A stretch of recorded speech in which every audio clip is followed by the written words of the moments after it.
To the first Bootstrapping Bands online panel session, the third in the series of six. This one was supposed to be happening in March of this year and got canned at the last minute due to coronavirus, obviously.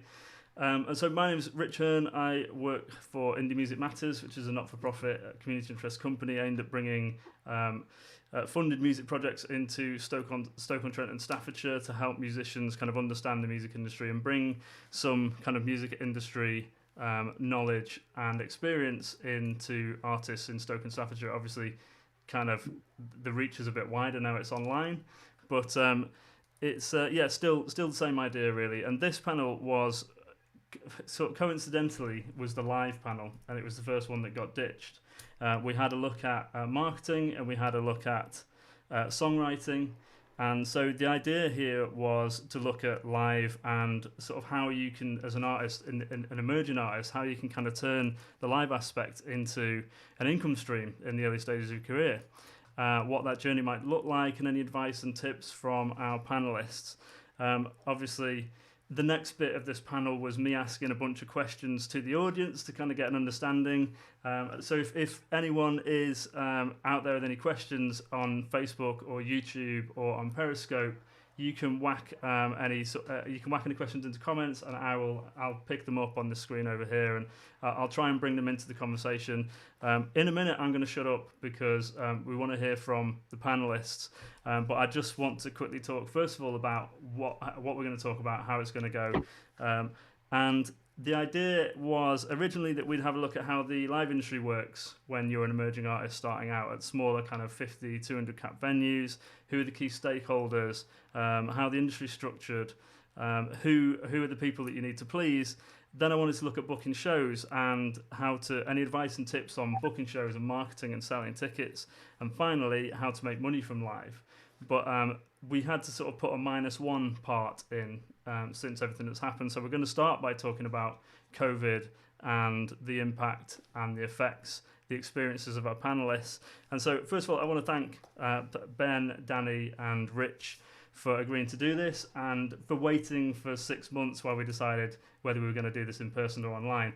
And when I asked people who were coming to the first couple of panel sessions whether they wanted to wait back in kind of April, May, and people wanted to wait because of the networking aspect of sort of being in a room with a bunch of other musicians and industry professionals. But come end of August, it was clear that this was only going to happen and this project was only going to keep moving if we did it online. So yeah, that's why we're here. Just quickly, I'm going to introduce our panelists. So Ben Riles is in bottom left on my screen. He's worked for DHP Family for 15 years. He's helped dozens of artists grow their careers and has been involved in hundreds of events nationally, including the award-winning Dot to Dot Festival. He's seen the hard work and determination it takes to develop an act's live story and grow from 80 to 3,500 plus cap and beyond. And then for those of you that don't know, Danny Brownsill in the bottom right, if you're from Stoke and Staffordshire, shame on you. Danny is the venue manager and promoter at our very own Sugar Mill. Danny began working at Sugar Mill back in 2006 when she was at university studying journalism, and started working on the live side of the business in 2009, eventually became lead booker in 2012, and now, more recently, has become the Midlands rep for the Music Venues Trust, which I'm sure to tell us more about in a bit. And then top left, in fact, I don't know which way you guys are seeing. Over there is Rich Goodwin. He was, I've got written down here, he's live promoter at Scruff of the Neck. There's been some changes, obviously. Is now responsible for A&R and on the creative side. He started out interning as a poster designer at 19 years old and is now a core team member at Scruff of the Neck. Rich works on strategy, creative strategy, and building and breaking acts. And manages a band called the Raytons, who are quickly proving that his strategies work. So that's our panelists. Any questions, put them in the comments. I'll try and pick up on them.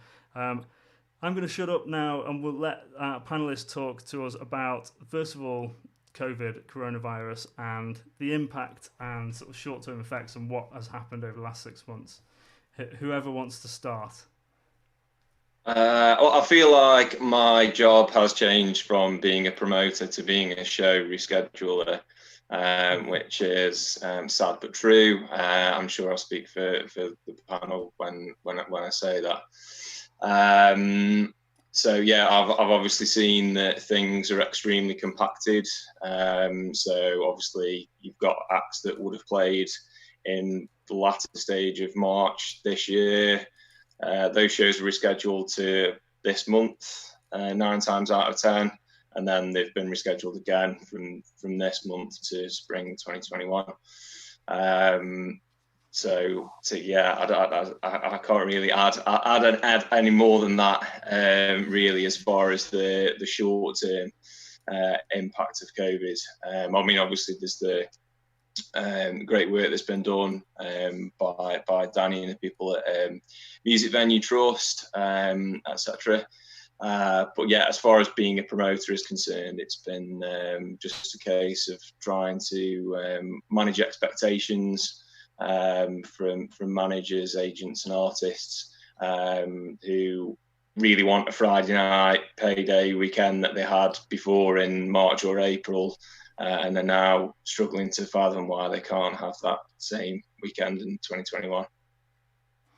What about Danny from the venue side? I mean, what happened and how did it look to you the day that you kind of got that call to say we can't do any gigs? It was 5 p.m. on a Friday night when Boris announced lockdown. So it was literally straight on the phone to the staff and the artists that we got booked for that night and stand everybody down, close the doors, and they've not been open again since. Obviously, there are things that we're legally allowed to do within the realms of the guidelines, but unfortunately, because of the layout of our venue and because of our business model and the costs involved, it's just not financially viable for us to put on shows with social distancing. You know, we've had no meaningful income since March other than the local authority grant, which, let's be honest, that hasn't even paid the rent for that period. So we can't afford to risk any more losses at the moment. So we've had to keep our doors closed, which is really horrible because I've not ever gone this long without seeing a live band. It's probably about 13 the last time I went this long. It's really bizarre. Very strange times. So what happened just before we come to Rich? What happened in terms of the Music Venues Trust thing, and how did that opportunity come about? So the Music Venues Trust it's been around for a little while now, but it's quite a small charity. Obviously, when all the venues were closed, I think they realised quite quickly that they were going to be overwhelmed by the amount of support that venues would need. So they took on, I think there's 13 of us coordinators now, and just divided the country up between us. So I look after Central England and Sheffield. And yeah, so I think we saw our membership rise from just under 500 member venues to now we're just over 900. So it's been a huge workload. I personally am looking after about 85 venues at the moment. It's really rewarding, but really sort of exhausting. Yeah, it's just unprecedented and kind of so yeah, it's amazing that the organisation has grown. It's just circumstances through which that are kind of devastating, really. So, Rich, I mean, I know we spoke before we started about your change in roles, and I obviously, like I say here, I've got it. This is the notes from March, and you're down as live promoter. So, how have things changed from you? Yeah, well, like you mentioned, it's I started off promoting in Sheffield, and then across the north, and then the whole of the country. And it was just when it started picking up a bit of pace, particularly with the stuff with the ratings. With our sold out debut UK tour, and we just cut that in half, like Ben had said, with the rescheduling. And then we were discussing the furlough scheme and how actually as a furlough member of staff wasn't allowed to do anything for 4 months, and it wasn't allowed to have any correspondence with anybody, just through legally wasn't allowed to do it. So it was a weird sort of black spot in the whole of the year. I know Danny's been grafting and so has Ben, and it seems a bit weird that I wasn't able to do that. But then, luckily, I was able to come back towards the end of July, albeit into a different role. So, as a live promoter, I did a lot of hands-on work with bands in terms of artist development as well through different strategies within live. And then I sort of basically cut out the promotion part of my job and replaced it with a bit more of sort of creative direction, but keeping the artist development elements in there. And that's where we are today. Scuff the Next has seen a lot of changes as well. So we were a label and live. Obviously, live's on pause, and we've stepped up the label side of things. So that's the side I'm feeding into at the moment.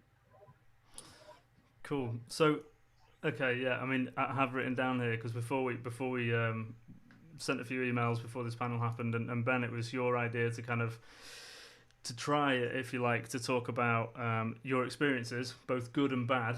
I'm not hearing much good at the moment. I mean, obviously, it's hard to kind of see any silver lining to any of this. We talked about one thing that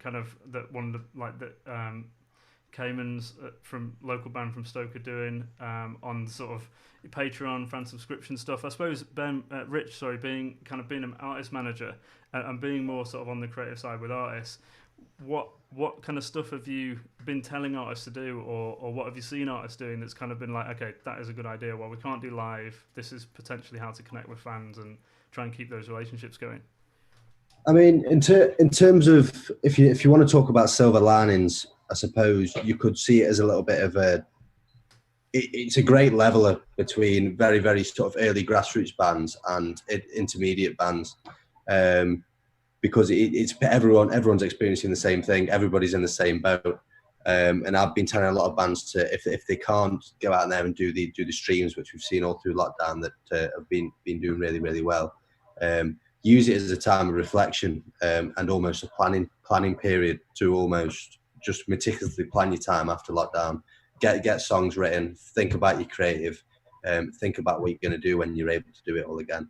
And I've seen quite a few rebrands come about off the back of that as well, and people are reassessing where they're at and prioritising that side of the band as opposed to playing gigs.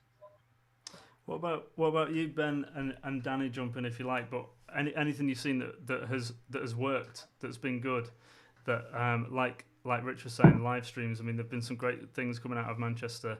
But I think obviously sorry to interrupt. The the Met and Barry's been fantastic for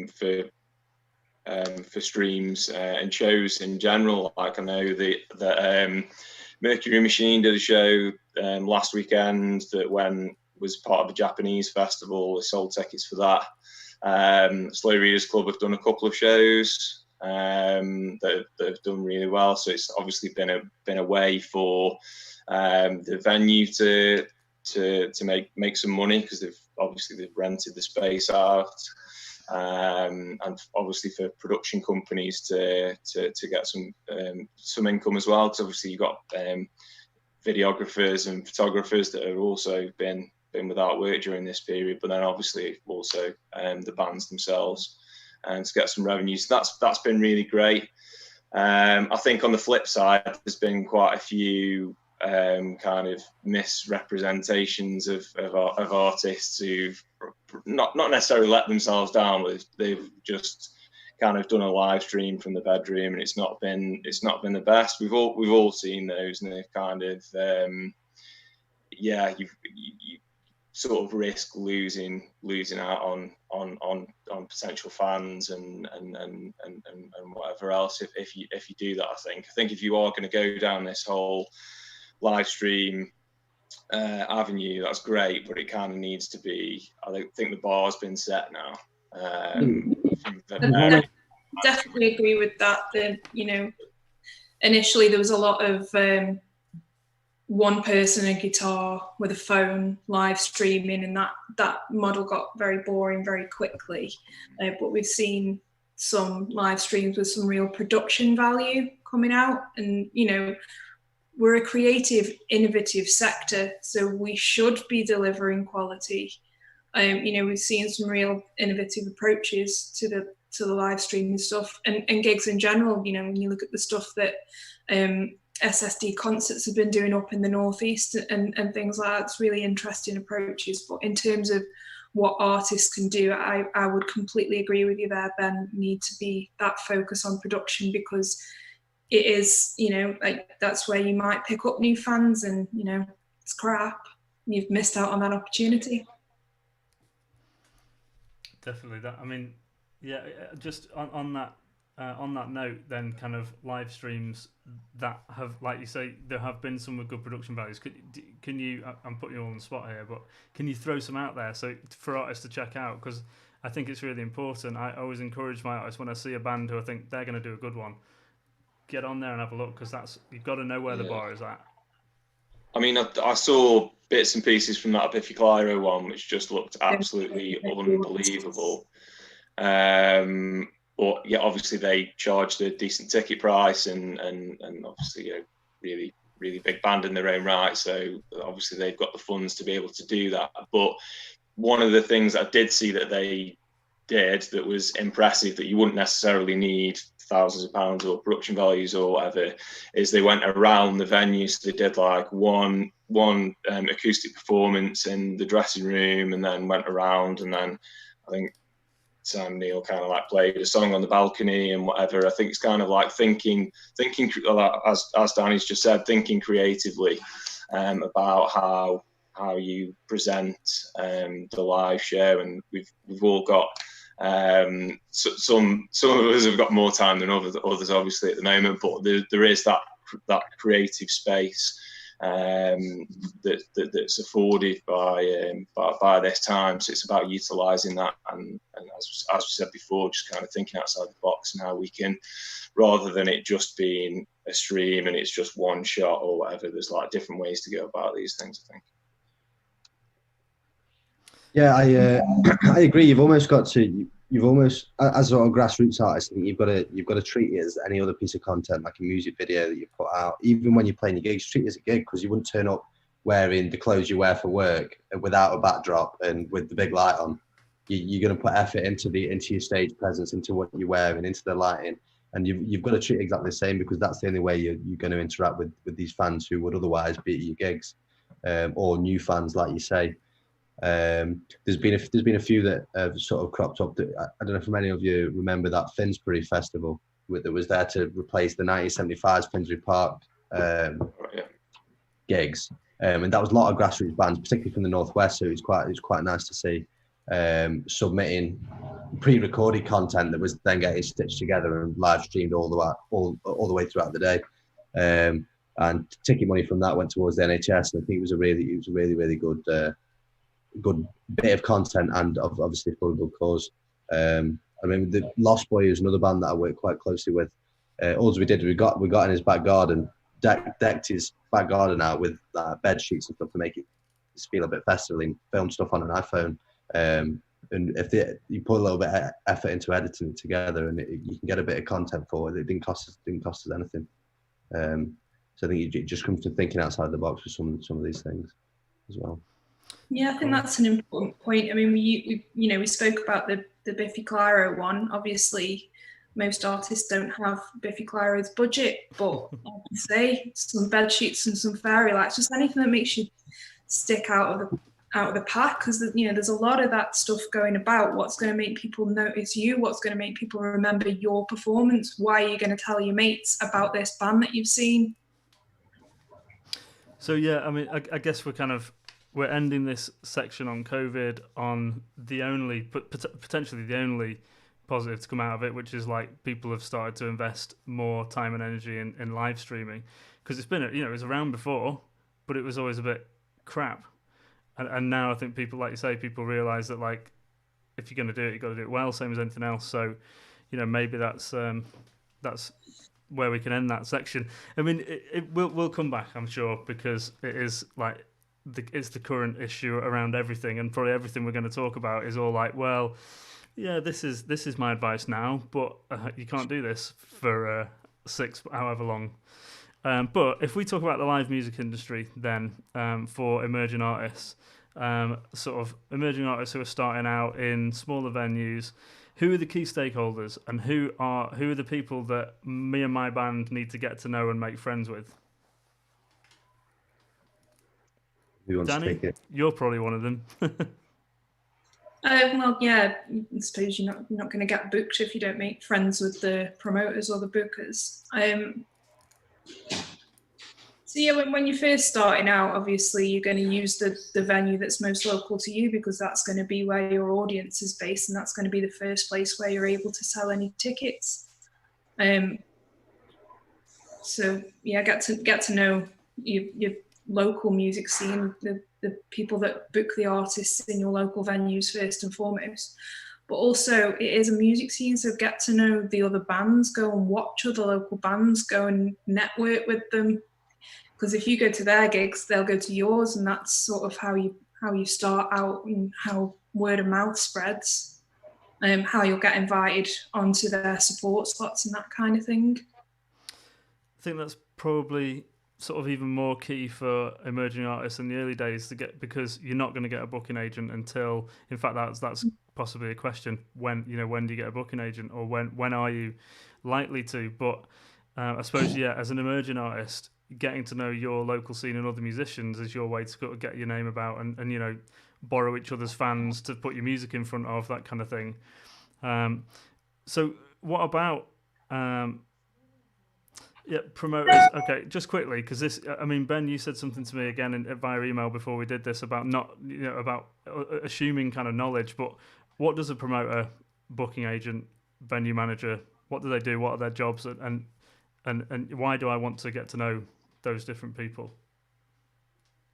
Well, I guess it's a multifaceted role, but I guess essentially a promoter books gigs, that's the long and short of it. But when bands are at or kind of like just starting out or whatever, they won't have management and they won't have agents. So your role, I mean, Rich and Daniel both attest to this. You have to be part of that band's vision and that band's journey. So you'll impart advice that will be given by managers further down the line, and you'll be able to tell them what works and what doesn't. So yeah, I think without wishing to blow our trumpets, I think promoters do play a key role in the kind of early development of bands. And obviously, if you've got to have faith in that artist, and 9 times out of 10 you've got to like really like the music and like the people as well behind that, because that's one of the perks of the job. I mean, that's personally why I got involved in music. Obviously, I love it. I love music, but I love working with creative people as well. So I think that's really important. Yeah, so I mean, my experience of again, jump in whenever you want, but my experience of kind of the relationship with you, Rich and Ben, and I guess all of you, in fact, was that I've realised from conversations I've had with you guys that emerging artists need to be thinking on a strategic level about live, and often it's like you just live gig to gig and you're not really thinking about the vision. And obviously, I manage a couple of artists now, so I'm always trying to think about 12 months, 18 months, 5 years, etc. And I think just from kind of my dealings with you guys, it's kind of, there's that, I guess, which is something that I think artists need to think about. It's like you've got to have this strategy, and so you don't just want to kind of we want to play the biggest local gig, or what. It's more just like, okay, what are you trying to build and grow? And I mean, how does that? Well, you're not going to get to that biggest local gig if you don't if you're not tactful anyway. I mean, you're gonna. The classic thing is like the local band that plays 3 nights a week or whatever in their local town, and they've just saturated their ticket worth, and you're going to be annoying venues, you're going to be annoying promoters, and kind of get a reputation of just kind of spreading yourself too thinly. And I think when you're absolutely first starting out, then that's fine, like getting your gig legs and all of that business. That's totally understandable. I think there comes a time where you need to appreciate your worth, and obviously if you're going to be doing a headline show, then you don't want to be hampering that headline show by overplaying basically. in that territory. So whether that looks different in different cities and different towns, but in Manchester, kind of rule of thumb would be kind of like 6 weeks either side of the show, really. Yeah. There's nothing more frustrating as well as a promoter who sort of dabbled in artist development as well. It's finding a really, really good band and being able to, and trying to plan this strategy stuff, and then you get a headline in, and you know what, they're getting all the mates down, planning to get all the mates down, and then take a support slot at what ends up being a smaller venue the week after. I'm thinking, what are you doing? What you do, because especially, and it takes the place as well. Someone I've worked with in the past have taken a free entry show the week after a headline ticketed show, and then it's brought up issues where you're trying to sell tickets to your mates because you want them to come down and make a brilliant night of it. It's oh no, we'll just come to one next week because it's free, and then actually the show that you really wanted to go well doesn't go as well as you'd plan it to, because you've sort of hampered it with, like Ben said, with the show the exact week after. Absolutely. And there's two things there, isn't there, as well? I think it's kind of obviously that headline show not going as well and financially not being as good as it could be for the promoter, the venue, the band. But then also it's a perception thing as well. So if you're playing great headline show and then the next week you're accepting a support slot in a smaller venue, like unless that, I don't know, is a sold out show that you're kind of doing a favour for somebody or whatever. Just some decisions that are made like that are just kind of you're hampering your development as an artist by just saying yes too often. Sorry, Danny, I was going to say, like, it's perfectly understandable that, you know, people that are passionate about their art are going to want to play as often as they can. Like, we get that, but I think the point there is you need to really think about what you do. You need to actually treat your band a little bit more like it's a business. As soulless as that sounds, that has to be what it is, because you're expecting promoters and venues and people who that is their business, that is their livelihood, to take a risk on you. So when you do take that free support slot the week after the headliner and the promoter from your headliner loses a load of money, you've just really annoyed them, and they're going to remember that. And the other thing to remember as well is that the music industry is small. So if you start annoying promoters like that, like, we all speak to each other. And I think that ties into something else I was going to mention about an important thing for artists to remember when they're starting out is, if you misbehave at one of your gigs, then you're not getting booked again. And like I say, we all talk to each other. If somebody throws a tally out of the window in Glasgow, I know about it the next morning, because we all phone each other. There's an email that goes around. I'm sure Rich and Ben, you've both seen plenty of them. I've got an interesting story for that. If you want a little bit of an anecdote, is there's a band I worked with in Sheffield. It was the debut gig, and they went out and they did 100 tickets on a support slot. I was thinking, great. Do you know what? Done really, really well there. I'll treat you a bit of a support in Manchester, just as a bit of a thank you sort of thing. They come across, and unfortunately, it was the hottest day of the year. So the band that they were supporting let themselves down in terms of getting the numbers in, and the gig wasn't the best it could have been. So the plan of action for that band that came over from Sheffield was to sort of threaten to punch me and meet up with me and stuff like that. So I just said, look, I'm not getting drawn into this, lads. Let's leave it there. You obviously had a drink and that sort of stuff. But they carried on.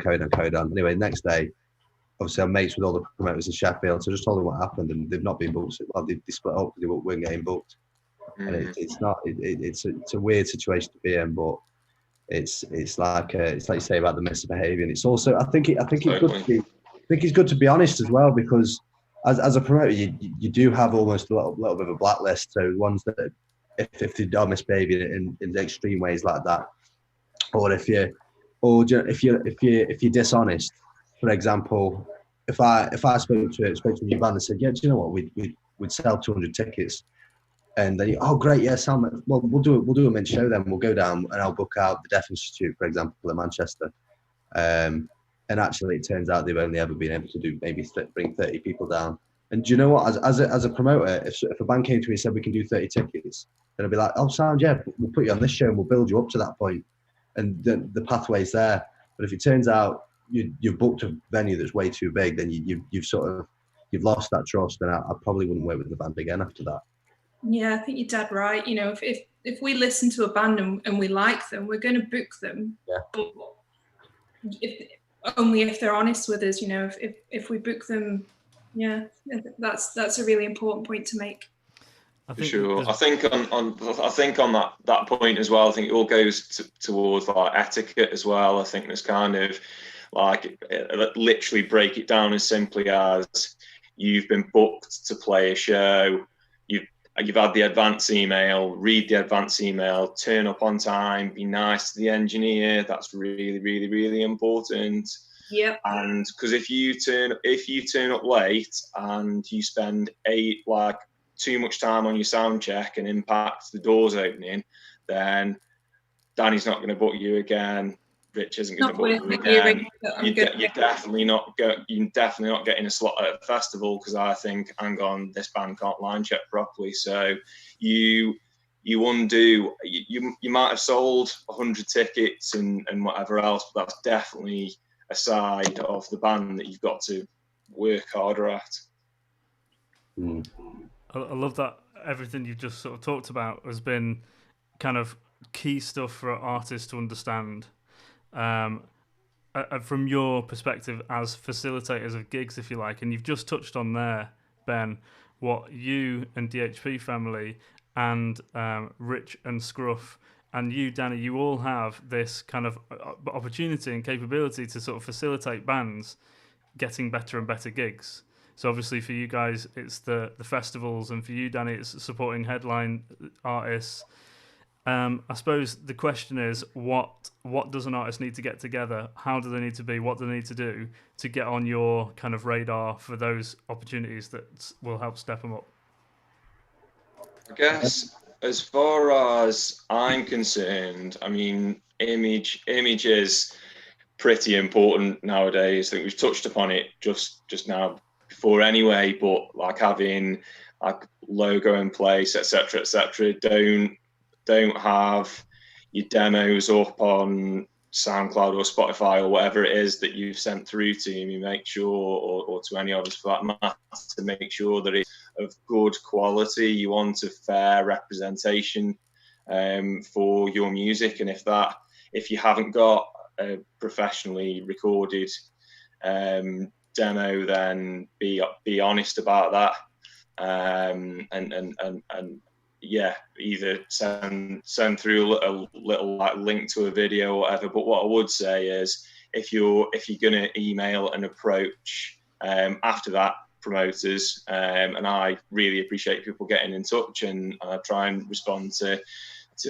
all my emails as quickly as possible. That's quite difficult at times, but I would say that the emails themselves need to be concise. They shouldn't have really large files in them, because they'll literally either just go to my junk, or worse, they'll just get completely rejected from my inbox. So that would be my advice to anyone kind of like on the whole emailing loads of different promoters thing. If they're doing that, then they need either a concise EPK that's of a low size, so that promoters can actually physically get to the information as quickly as possible. Nice one. I think the spot on what Ben's just covered. I think in terms of if I look at it from a point of view where I've already got a relationship with a band, where they've sort of been working on a few shows with me in the past, and then it's sort of getting the opportunities, like you say, about festivals and support slots. I think, like Ben said, it's really important to have this professional brand and also outlook. So it's like stuff taking on advice, following this advice, developing the strategy that we talked about earlier, about rising up to the venues. And that's when we as promoters or artist development or venue managers or whatever recognize this potential, because this band have got their head screwed on. they're growing. They're clearly growing because they're getting all the mates come down, and they're getting these fans to come down. The gigs are getting bigger and bigger. Do you know what? It's almost like I mean, the support slot stuff can work one or two ways. One way it works to show good faith because you really like the band and the show sold out. So you know what, this band's doing really, really well at the moment. We're going to put them in front of all these new people. And another one is I really like the band, and you know what, the show's doing great, but it could get put over the line as well. So there will be an expectation to sell tickets for obviously the headline act as well, and bring some of your own fans down. Either way, the big opportunities, because the big opportunities to gain new fans. So I think, like Ben said, it's a case of being professional, creating these good relationships, taking advice on board, and following the strategies that have worked time and time again for artists in the past. Danny, what about headlines at the Sugar Mill? How do I get my band in there? Or no, sorry, support slots. Well, I mean, if the tunes are there, I'll always give people a chance at a support slot, and then we build from there. You know, first time they play, they might do 30 tickets and gradually build it until they've got enough of a fan base that they deserve that headline slot. The one thing that really annoys me is when I work hard and give artists opportunities on shows and the artists can't be bothered to work for themselves, when they'll take the show booking and then they do nothing to promote the fact that they're playing the show and then seem really surprised when nobody turns up. You're not playing again if you do that, because quite frankly, I've given somebody then an opportunity that could have gone to somebody else that would have actually done something with it. You cannot just sit back. We can all cite examples of people that are really, really talented that could have done something but didn't because they didn't quite put the work. There is, it's not enough just to be talented. You've got to be willing to work for it because it's competitive at the end of the day. Yeah. So if you're not putting your effort in, you're not going to make it. Nobody gets anything for nothing. So you've got to be willing to work. I think it's hard now as well. I mean, I remember I've had many chats with Ben about this. It's like it's not the 70s anymore where the venues are just going to sell tickets on the street corners and people are going to come. It's a two-way street. The promoter's going to market the gig, they're going to put stuff out there, but they can't guarantee that people are going to come in. And I think I was talking to you the other day, Ben, about there's some bands out there that absolutely graft their asses off. And there's, for example, there's a band who headline Gorilla, and they've got one of the bands that just got 500 mates. So they sell 500 tickets for a tenner to the mates, sell it out, massive venue in Manchester. And then from that, because they're popular, they created all this buzz around them, and they go further and they get these festival slots, they get these support slots, they go out on tour, they get signed by whoever they get signed by, all because at the start they grafted and sold loads of tickets and created that buzz for themselves. I think a great example of that sort of band is Catfish and the Bottlemen, actually, because in fact, that they would be one of those artists that in the early days when they didn't have any management or booking agent, that sat in the office at the Sugar Mill, like literally Van got a notepad out and he'd got pages and pages of notes. So he'd obviously done this at every venue he'd been through, and just sat down and he was like, so what would be your advice for what to do next?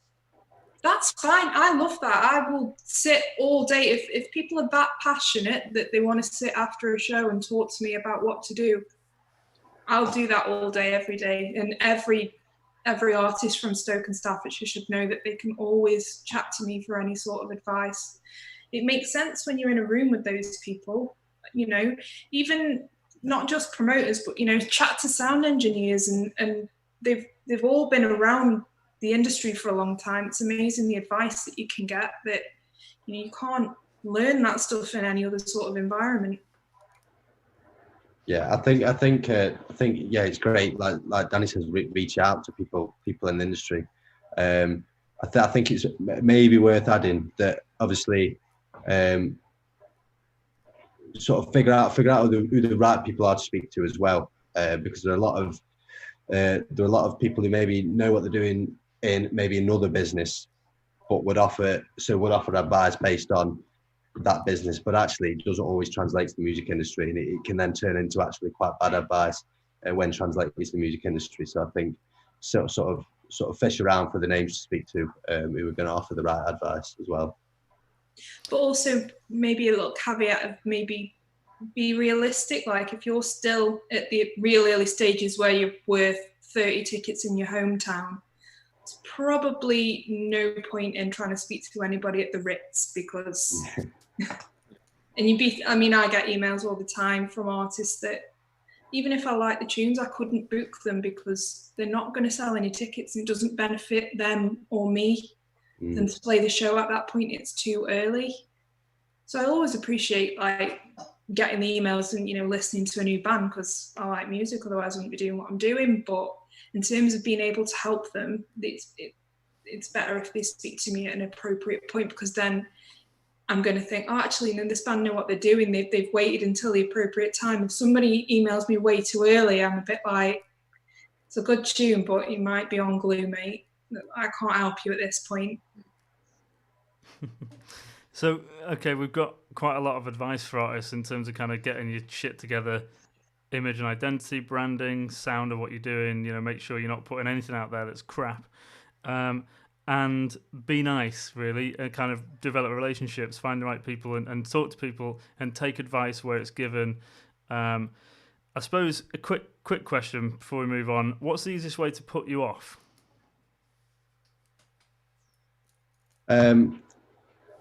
Well, like Ben mentioned earlier, massive long emails for the sort of first email.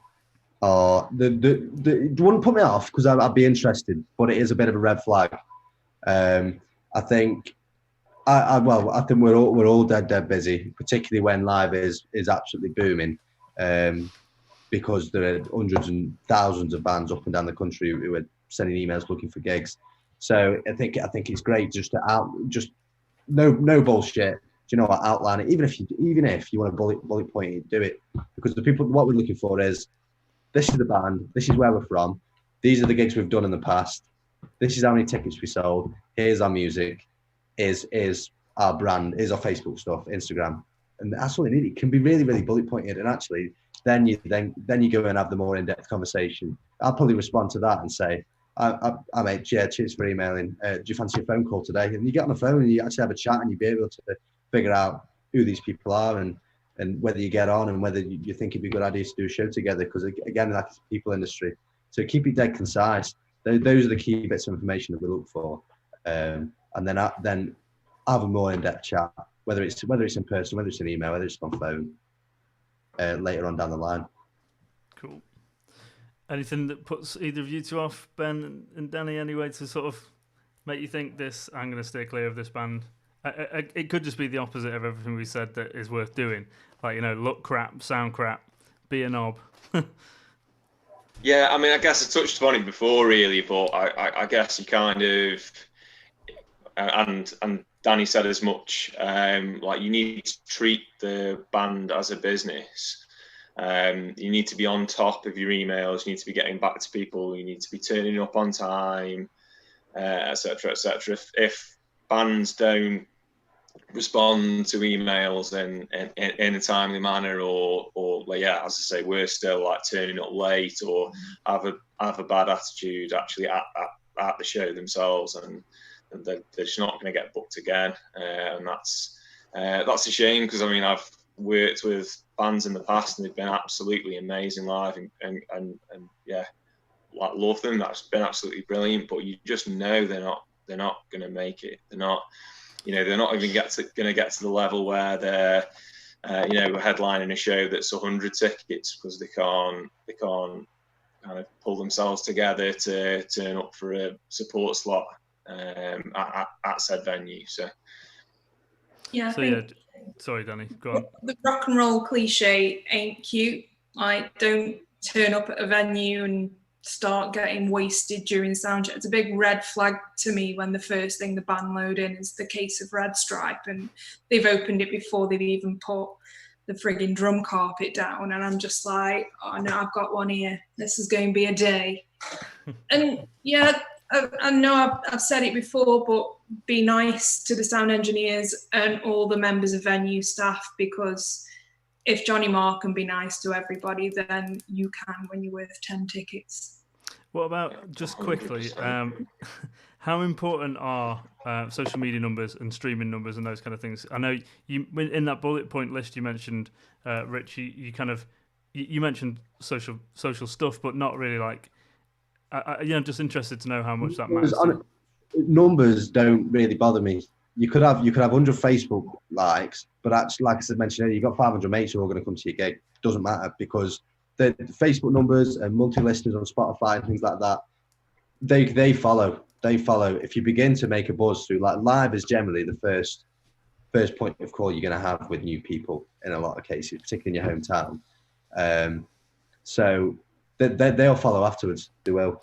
If you create that buzz, like you say, then it travels. It travels to other cities. People think, I've heard a lot about these, just through people sharing Facebook stuff, and then it just builds. It's like word of mouth, but through social media. Yeah, you can tell. I suppose you can tell as well. You can see big numbers and really low engagement very easily. That the whole digital marketing world allows you to see that. So it's more a case of, like I say, you click through onto the Facebook page. If you can see engaged fans and interesting shit, the numbers matter less than that, really, I guess. What about you two? Any other input on that, or the other thing? Say again, sorry. I be interesting professional content when I go to people. I know that they've really thought about their social media strategy. They're not just putting any old rubbish up. It's got to seem professional. And another thing that I might do is I might look at, every band have got their band members listed generally. I might look at the band members' personal profiles as well. And if there's anything on them that I think is a bit iffy, I'm probably not going to book you either. So you need... That goes the extra mile than what I do. I don't know how much I weigh. I'm brutal, what can I say? No, I've bad experiences in the past. If you saw my old Facebook profile, I've got a new one that's much more professional. It reluctant to delete the old one for some reason. I think there's just these little memories of being an idiot youth. I've got enough idiocy. I don't really object to idiocy. Just nothing that I wouldn't want my business associated with. Yeah. Cool. I suppose last question on this section before I move on to the last bit is about how important you guys think it is for artists to kind of focus on stage presence and developing a live show. I'd say it was really important. There's been bands where they've been very, very, very grassroots, like the first gig, and the front man comes out, and after one song his shirt's off, and he's a punk band. One song his shirt's off, and he's in the faces of the people in the crowd. Drops down from the stage. He's there. People are getting into it. People interacting with it, and I'm thinking, I want to book this band again. I want to book this band again. You put more time into people like that. Whereas you see some people come on and they're all sort of all wearing, I don't know, just they're all very stuck, very, very stale, no charisma, just sort of looking like they can't wait to be off the stage. Then it's not engaging. It's like Danny said with the content on social media. You want to see engaging new content, which is a professional standard, and it's the same with being on stage. You want to have an engaging stage presence, and if that's not the case, then it not only puts promoters off, it puts fans off, it'll potential fans off.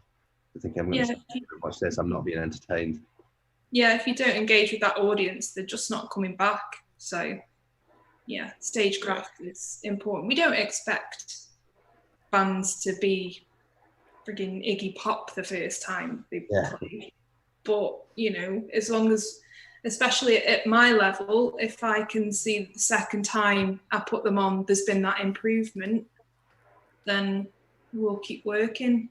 Generally, if you look like you're having a good time, it kind of rubs off on the people who are watching as well. Yeah. You're enjoying yourself. People are happy that other people are happy, so it just spreads. Cool. So yeah, and I guess the other thing to note as well is obviously 9 times out of 10 support slots are 30 minutes long. Just make sure you're playing your best 30 minutes of material. Don't do some daft interlude that's 10 minutes long that's going to put people off as much as you like that part of the set. Unless you're supporting Rush or someone, the audience probably won't be into it. So yeah, just be as a part of what Danny and Rich were saying, that you can be engaging in your performance, but you need to be engaging when you're like writing the set list as well. So it's kind of, you need to open on a strong song, etc., etc. To make sure that you hold people, and 30 minutes can go by really quickly, and it's really cliche, but leave people wanting more rather than just having a kind of a boring song or two, or worse still, something that you've underdeveloped, and you've kind of you've been an unfair representation of your band. So I would rather a band have a 30-minute slot but play for 20 minutes. If those 20 minutes are strong, then I'll go, all right, okay, great, well there's something to work with here, there's something there. Whereas if they're playing kind of half-baked ideas or whatever, that could be a bit of a red flag as well. To build on that as well, it's like Ben said, lots of 30 minutes. Don't play 45. No, definitely. You're not getting booked again if you do that. Your line band off as well, and it's just absolute carnage. You ain't going to play 45 if you do one of my support slots.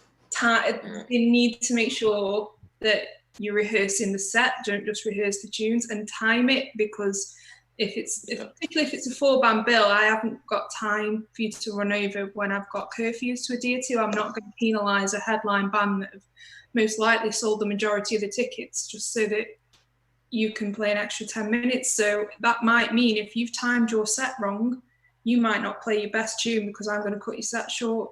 So that's really important, because I've always thought about bands rehearsing the live set because it's a case of sort of rehearsing a bigger block of your performance, but not actually rehearsing it for a practical reason. Like you say, if you end up not being able to play your next single because you've messed your timing up.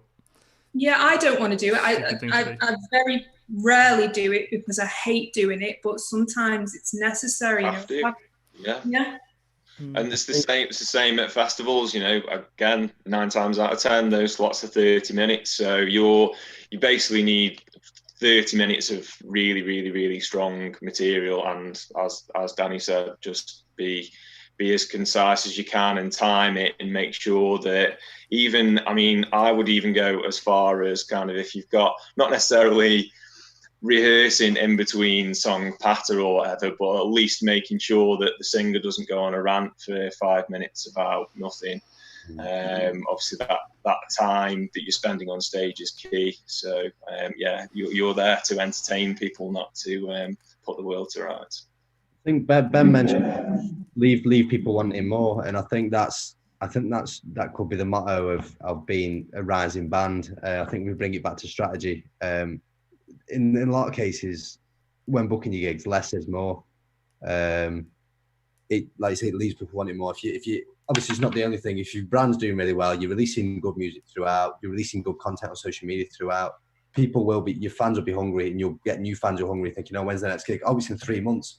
Oh, I really want to go to that. And they'll book them there and then if they're really into you. And then it gives something people to look forward to. If you like to say you're playing every other week, people don't have a chance to look forward to it because they've generally just seen you. I think as a sort of case study, the ratings did that really well.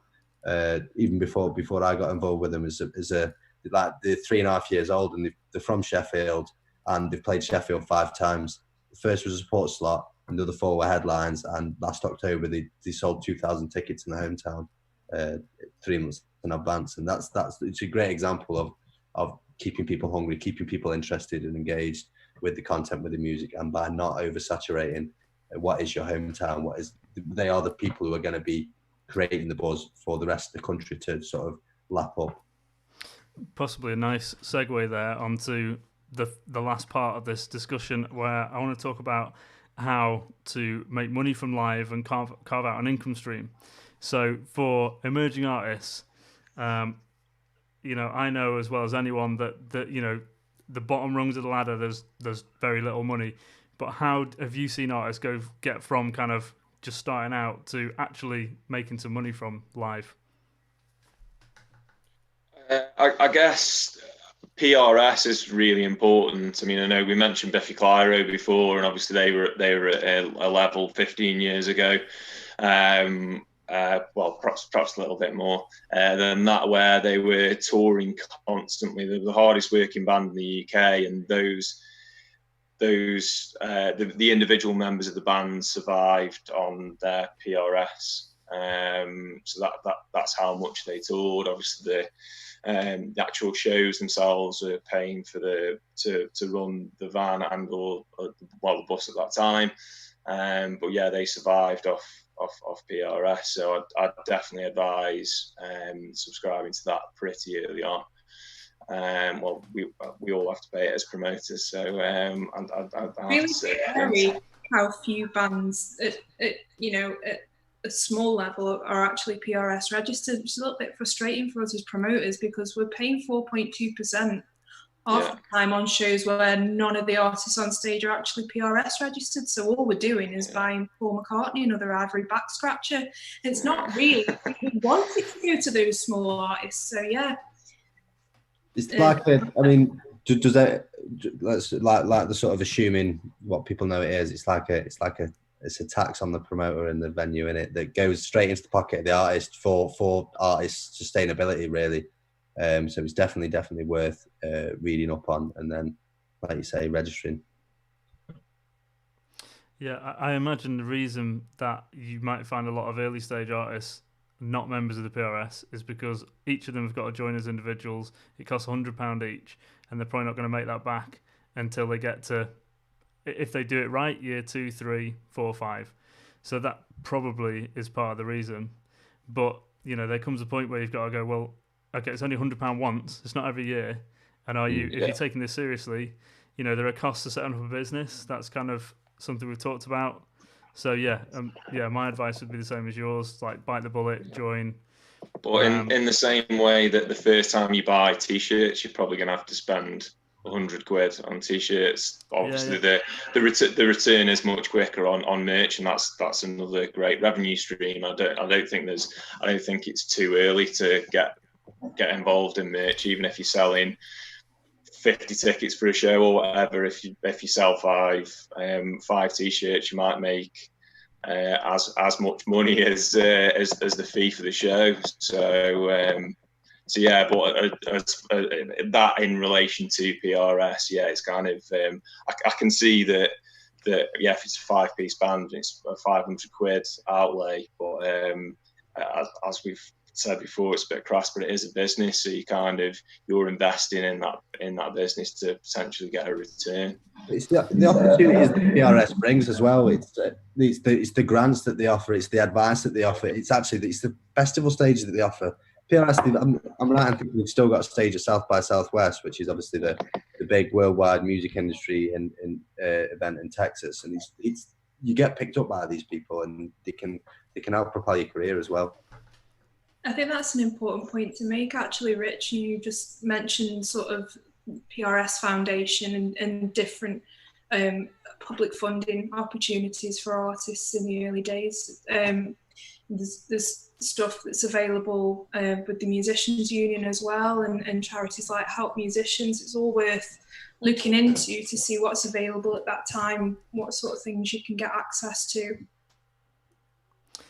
Definitely. What I mean, in terms of the live shows that artists are able to get, whatever live shows they can get from whichever bits of your business they're at, how does the money work, I guess, is the question. How does the money work in the live shows in the early days? Like, what expenses need to be covered? Is there any profit at all? How's it all split? Well, in general, headline shows are a guarantee versus 80% of the profit of the show going directly to the artist. So obviously it's sided in favour of the artist, as it should be. They're there to entertain everyone. And then as far as support slots are concerned, there are different deals involved. Unfortunately, there's the proverbial £50 fee that hasn't changed since about 1984. That if you look at a costing sheet for a show, probably isn't much more than £50, especially if the show's 80 capacity. There definitely isn't. You're probably looking at less than £50. I know that we do a lot of deals where it's kind of like what obviously said before with the headline, that's a guarantee versus 80%. We'll do something similar with the supports as well. So you get offered a guarantee, but you make more money if you sell more tickets. Essentially, it's kind of like a kickback on the tickets sold. I'd rather financially reward a band rather than saying, oh no, it's 50 quid flat to support this band. If they're selling 100 tickets, they deserve far more than that £50. So it works well for the band because they're recompensed financially, but then it works obviously well for the promoter and the venue as well, because the band are actually incentivized to sell the tickets. I think that's the beauty of almost grassroots music as well. The promoter there is supplying the stage, they're supplying the marketing, they're actually supplying the financial sort of risk. But as an artist, the more you put in, the more time you put in, the more you're going to get out of it financially. Like Ben said, I mean, a lot of grassroots gigs are run on a kickback per ticket basis, where it is like £50 guaranteed, but versus £2 per ticket back if it's like a £7 ticket or something. So then you go out and sell 200 tickets, you've got 400 quid. And generally it works out a similar thing if you're doing the 80% deal as well. But like you say, if you put more in, you go and put more effort in rather than just selling 50 tickets, you've got more money at the end of it. Yeah, I mean, I can only speak for myself, but I like it if I can pay bands a lot more money than they were expecting. We want to make sure that those artists are, they can afford to go off and record and buy equipment, and then they'll be able to still be around and come back and play our venue. We want to invest in that talent. We at the Sugar Mill, we operate very similarly to what Ben just said. So most of the time our guarantees are the guarantee versus 80, but we probably do that more often than not with the touring bands. We operate slightly differently with the local ones, mostly because we don't take any profit from the local band shows, because we want to invest in the local talent. So what we do is all the bands sell tickets, and obviously the venue sells tickets too. We take the costs off, which is just paying the security and the sound engineers, because can't have a show without them. And obviously that man takes his cut. But beyond that, whatever's left in that pot gets divided up amongst the bands on the bill according to how many tickets they've sold. So if you've sold 100 tickets, you will get 100 shares of whatever's left. We don't do that on all our gigs. That's literally just for our local band gigs, because we want to support local musicians. So that's the only time where it's any different than the sort of versus 80 model. Cool. Which is awesome for bands in Stoke and Staffordshire, knowing that that's available to them. It's cool. I mean, we've done an hour now. We've kind of got to the point where I'm sort of happy to wrap up, unless there's any other sort of bits and pieces that you guys want to mention. I mean, I think you've sort of given loads of advice. I'm going to have plenty of kind of sound bites to pull out here and yeah, like help artists out. I guess coming back to where we started is quite a depressing way to end. But the way things are at the moment, all of this stuff is kind of on hold. But that it feels really terrible to be sort of just living in a world of hope, thinking, well, hopefully things will come back round again. It will come back again live. When and in what shape we don't know. But yeah, I guess, is there anything you want to leave any artists with? If for example, the type of artists that do want to come and engage with you at the gigs and talk and get your advice, kind of go, look, what do I need to know? Do you know what, Rich? You say like it's you said how it's obviously put everything on hold, and it goes back to something I mentioned earlier, and it's a case of it is on hold for the time being, but like you say, it will be back. So use this time to like we talk about strategy, and it seems like we're banging the same old drum, but it is really that important. Use this time to strategize, saying, right, okay, what's the next gig I've got when I come back? Right, okay, it's currently planned for the end of March. Right, so how many tickets are we going to sell for that? Oh, I'll get 50 of my mate. There's 5 people in the band, we'll get 10 each, 50 down, support slot. And then think ahead. Think, right, well, we got 50 down there. We only had to bring 10 people down. Do you know what? we'll speak to the promoter and we'll do a headline in the autumn. And at that time we'll bring 20 people down each. And suddenly you sold out your 100 capper. If it's your first headline, it's great because you've sold out your debut headline. And it just builds from there and just plan well in advance. When I've met in the past for artist development chats, I've usually planned 12 to 18 months ahead with them when it comes to live strategy, when it comes to release strategy, when it comes to content ideas. And not right very sort of minute details, but a rough idea of what you're going to be doing in 18 months' time should be minimum, really. I think also generally in times of turmoil, we tend to get great creative output. So get writing. It's a good time. You've got plenty of material. Ben, any words of wisdom to leave us on? I'm not a very wise person, so that's going to be difficult. But yeah, just kind of going back to what we were saying before, really about like touching upon what Rich said, just like knowing your worth, really. Like if you're worth 30 tickets now, then you can use that as a springboard to get to the bigger support slot, the bigger headline show eventually, and just kind of climb, again, really cliche, but climbing that ladder and doing that in a timely way when we can, obviously. And I just want to leave on the subject that you brought up, Danny, about the fact that now is also a really good time for artists to get a really good understanding of what funding opportunities there are out there. So PRS Foundation, Open Fund, you've got Help Musicians UK, Do It Differently Fund. There's loads of these opportunities, and if you're at the level where you could do with, and who isn't, you could do with $3-5 grand to help you step up with what you're doing, then that's what those funds are for. So have a look at those. I think the PRS Foundation Open Fund deadline's 5th of October, so you've got to get moving on that. But the deadlines come up a few times a year, so check them out. And thank you so much, you guys, for talking. And I'll let anyone who wants to know contact details, email addresses for Ben, Rich, and Danny. Have all agreed to kind of, because we can't do the networking bit, and can't be in a room with you. They've all kind of said, look, they're happy to sort of give their emails out if anyone's got any questions for them. So yeah, thank you very much, guys, and take care.